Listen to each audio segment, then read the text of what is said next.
This Friday, we have another Barbenheimer situation coming up. A Glicken. Oh my God, can you believe it, guys? Yes, the portmanteau of Gladiator 2 and Wicked. Yuck. Both of these films, they're probably gonna suck. It's not like Barbie was some masterpiece, but at least Oppenheimer, well, it had the name recognition of a vast majority of the cast. It was Christopher Nolan. Nothing. Okay, even if it wasn't gonna make a lot of money, you knew that there was a high probability chance that it was gonna be a really good movie. So the fact that it ended up making $950 million is pretty fantastic. And Barbie being one of the most perfect marketing campaigns for anything ever, leading to a $1.3, $1.5 billion box office. Yeah, it's a phenomenon that's going to take a while for Hollywood to duplicate. And it sure as hell ain't going to happen this time around, because Wicked, it's probably going to make a lot of money. Is it going to make $1 billion? But in order for this, a simultaneous release phenomenon, one for the guy, then one for the gal, it's gonna require two comparable movies. And guess what? Gladiator 2, bro, it ain't it, because it's been released over in the UK, and bro, I've heard some reviews on this one, and quite frankly, I was always skeptical. I've been skeptical of this. I've been talking about this one for years at this point in time. Okay, I've got an article out there on the internet that you can go find talking about some of the early scuttle about this, and just my trepidation has been noted for a long time. And then after hearing what they do, okay, this doesn't diminish the original, which for me is a top 5, might be top 3 favorite movies ever. The fact that and if you don't want any spoilers for this horror show that everybody's reviewing incredibly poorly, long story short on that one, this is not a spoiler, okay? If you've seen the first Gladiator, you've seen the second Gladiator, so there's not really that much to spoil, and I'm not going to spoil the overall movie, but one thing that you need to know, and if you don't want to, go ahead and click ahead 20 or 30 seconds or something like that. You've got the warning, okay, but I'm going to go ahead on this one. The main character is the illegitimate son of Maximus, which to me really undercuts the motivation of the original, because if you remember, in arguably the most famous, or at least the most well-regarded speech in history from Maximus, father to a slain son, husband to a slain wife, I will have my revenge in this world or the next. How would he have time to carve out a love session with Lucia? Oh right, Commodus's wife. Why would she be committing adultery on the emperor to the point that it produces the main character of the second film? I hate it. I hate everything about it. I listened to the rest of her review, but I was already in blind rage by that one. The fact that, Maximus's son has flashbacks, just like the father that he never met. Okay. And then at the end of the movie, he has one of his dad's flashbacks. It's so stupid. Ridley Scott, stop. I was always going to be skeptical of this movie. I was always going to hate this movie. And then after hearing those reviews and seeing a lot of the responses to this, I would much rather watch a group of illegal immigrants culturally enrich some chick against her will in a back alley, because at least somebody would be getting enjoyment out of something. Jesus Christ, this thing just sounds like an abortion to be required after the previous scenario that I set up. It's not an endorsement, it's a goddamn joke, and that's Ridley Scott's, honestly, at this point in time, a majority of his career, because this is the guy that did Alien. Okay, he did Alien. He had nothing to do with aliens. It was James Cameron. Okay, and we're gonna get to him too. Okay, eventually at one point in time, because that's the guy who did T1 and T2, and then signed off on 3, and then came back for Genesis and Derp Fate. Jackass. And go continue to play around with your blue people in space that nobody remembers or cares about, but pays a lot of money to go see. Fire and ass. That ought to be interesting at the end of next year. But anyways, Ridley Scott, you did Blade Runner, and then also signed off on that abomination that was 2049. And then you did Gladiator. And then you followed it up in the way that you only could. At least there was no black goo this time around. That's about the nicest thing that I can say about this outright legacy destroying piece of garbage. Everything that he's done now has been polluted by modern day Ridley Scott. I don't get it, man. Why do you continue to do this? But the question posed by Forbes: can Wicked and Gladiator 2 revive lackluster fall box office? Can somebody please, for the love of God, dethrone Venom 3? Won't something please come along? Well, apparently, box office grosses dwindled this fall after a successful summer, of 2 films, okay, of Deadpool and Wolverine and Inside Out 2. Outside of that, it's like, okay, cool. I think Despicable Me 4 did decent money. Dune 2, right at the beginning of the year, what was that, in March or something like that, did respectable money. Everything else bombed. This has been a horrific year for Hollywood. And with the projections that we have this time around, like Wicked and Gladiator 2, bro, that ain't it. There might be a couple of things that come out during the holiday season, so after Thanksgiving, things might turn around a little bit. Just as a side note on this one, for all of those freaks that are out there saying, oh my god, Ariana Grande, she's so skinny, needs to have a sandwich, what's wrong with her, is she anorexic? It's like, man, maybe you guys are just way too accustomed in the West to seeing these fat bitches and thinking that that's what a normal woman looks like. If you're too accustomed to seeing a black chick at 187 pounds and thinking that's what normal women look like, and that's what a healthy body weight is. Yeah, she's a little thin, but she is nowhere near anorexic. I've done a few videos on Wicked, and I haven't seen, this plasticine looking bitch in a minute, but honestly, she doesn't look unhealthy. She looks thin, but not as frightened for her health as a lot of virtue signaling asshats are. But box office grosses dwindled this fall after a successful summer because of a series of flops. Yeah, through two star-fueled films, Wicked and Gladiator. Star-filled? Bro, Cynthia Erivo is an idiot. Ariana Grande is a diminished pop star. And Gladiator 2, yeah, it has some names, but none that really drive people to the box office except for one, are expected to reverse the downward spiral and inject life into the theaters just before the crucial Thanksgiving holiday, which is kind of weird how they would put this out a week before Thanksgiving and not release it to have like a 5-day weekend in order to try to artificially bolster their numbers. I'm thinking that they're desperate this time around because I don't know what releases next weekend, but the fact that they think that Wicked's going to have good word of mouth or Gladiator 2, holy man, like you guys are delusional. It's also like Sony thinking that people are going to want to have repeat viewings of Kraven the Hunter, the last superhero film to come out in 2024, as written by the same idiots that did Madam Web and Morbius. We might actually have, a good Hollywood film to end this year on, just something that is such a catastrophe on the level of Madam Web, the best unintentional comedy of the year. But yes, they will premiere the Wicked and Gladiator 2 in theaters on Friday, U.S. theaters on Friday. Though both will have preview screenings Thursday night. Yeah, that's the way that stuff goes now.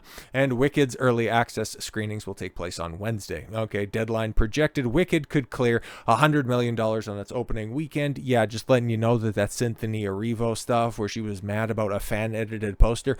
Yeah, it's cringe. Yeah, it was stupid, but ultimately the captive audience for Wicked, all of those box wine enthusiasts that love the Broadway performance, yeah, they don't really care, man. Like, that's just water off a duck's back. They're catering to their audience, and they will be rewarded for it because they're kind of used to catty bitches. But yes, up from a projection 3 days ago that it would gross between $80 and $85 million in its first 3 days.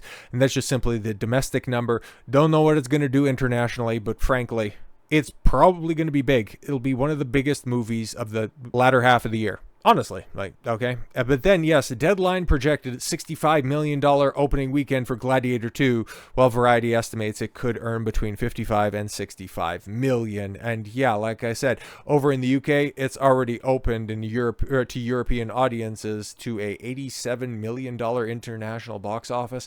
I don't know what to take away from that other than people just simply looking at this as a very weird novelty, just some kind of morbid curiosity, perhaps. But yes, Gladiator 2 entered the international box office arena with $87 million from 63 markets. So honestly, not that great. Powerful start from the quarter century, yes, in the making sequel to Ridley Scott's 2000 Best Picture winner, Gladiator. God, that movie was so good, and it was just about 25 years ago, huh? This marks the biggest international R-rated opening weekend. Yeah, how many disclaimers and how many asterisks do you need on that one? For Paramount Pictures, as well as the best overseas debut for Scott, whose highest grossing films include The Martian, $630 million globally. That ain't hitting that. Gladiator, $465 million globally. What is that adjusted for inflation? And Prometheus, Jesus, a lot of... Well, here's the thing, right? Like, Martian, that's probably his last good even great movie. I haven't seen it, but I know that it's held in high regard by a lot of people. And Gladiator, like I said, like it's one of my top 5 favorite movies, okay? It's been a minute since I've watched it, but that's one of those things, right? With these all-time classics, you remember beats because they're memorable. They're iconic for a reason, and yeah, don't let anybody sell it short to you. Go watch it. Go watch it. This holiday season, it's going to be better than anything that Hollywood's going to put out, okay? And it's also that time of year again, you know, if you want to go watch the Lord of the Rings trilogy when they were originally released, when Fellowship and Two Towers and Return of the King were coming out, that was during, you know, the November-December release schedule. So go ahead and do that. That's going to be a better way to spend your time than watching Mufasa, a Lion King prequel.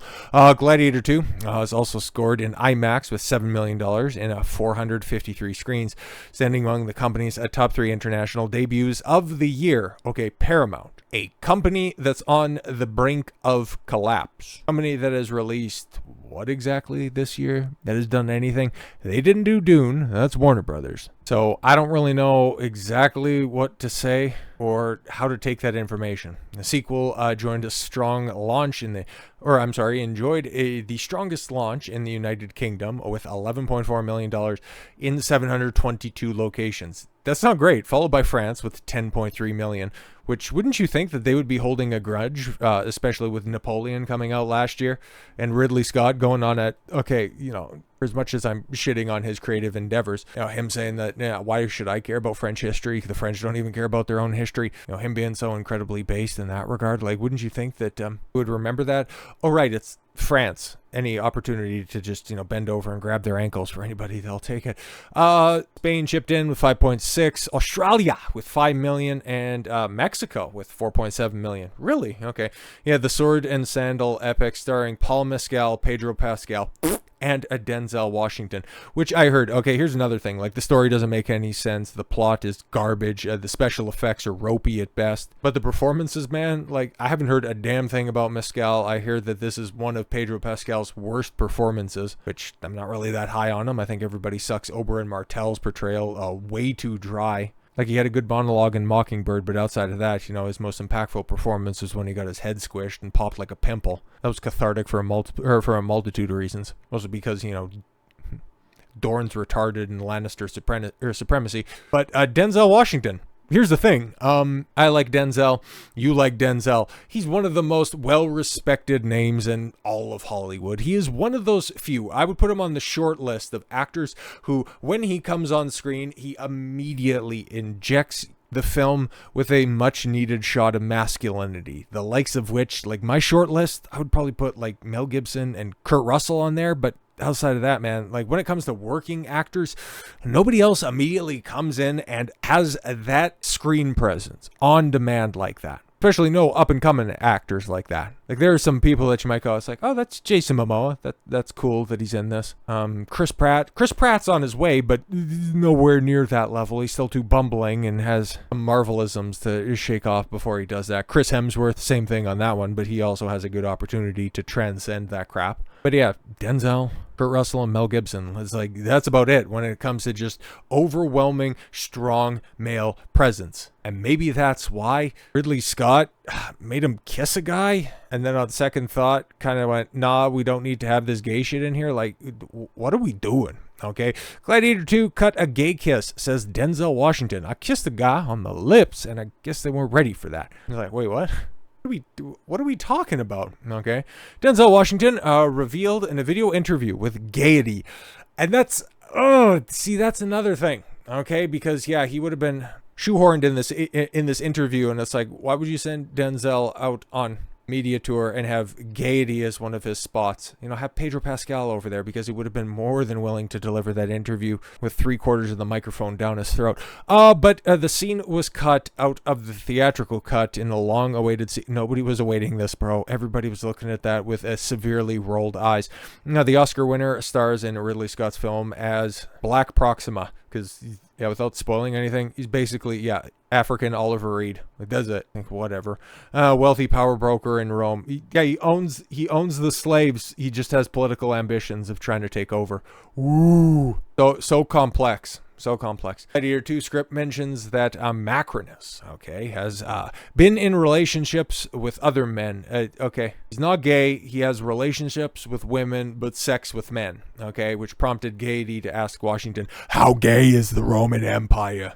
And then, yeah, in the context of the clip, which I couldn't find, okay, like they've done a good job of, I don't know, trying to get rid of this and diminish this story, but after, you know, a wide release of this film and everybody starts to dig into why was this such a travesty, you're going to eventually come back around to this and go, oh, it could have been even worse. But yeah, in seeing this clip and then even just reading it like this, it's like, I don't really know what to take away from this. Okay, I actually kissed the man in the film, but they took it out. They cut it. I think they got chicken. I kissed the guy full on the lips, and I guess they weren't ready for that yet.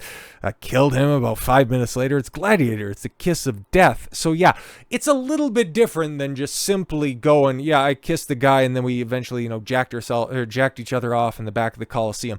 Not quite going in that direction, okay? There's no Roman cracker for, you know, the gladiators to eventually eat at the end of their session. It was, I guess, supposed to be ruthless or something like that. But you're mixing so many different things in this one right here, okay? Because, yeah, okay, this takes place in Rome, and you want to grab some omerta, organized crime elements, bring in the kiss of death in a region that makes sense, but in a timeline that doesn't make sense, with somebody who was from North Africa coming in with political ambitions to take the emperor's throne. Like, it's all just nonsense. It's just like Napoleon shooting cannons at the pyramids. It's so dumb. It's so stupid. It's a waste of the few performances that Denzel Washington has. And honestly, if any of the other rumors are led to be taken as reality, Denzel only wants to do a handful more films. One of them's going to be Black Panther 3. And we might end up looking back at his performance in Gladiator 2 going, well, at least it wasn't Black Panther, Wakanda for never. So with all that said, thank you all very much for the gift of your time. I've been Don Consuelo. One should follow your gut and get after it. Take care, everyone.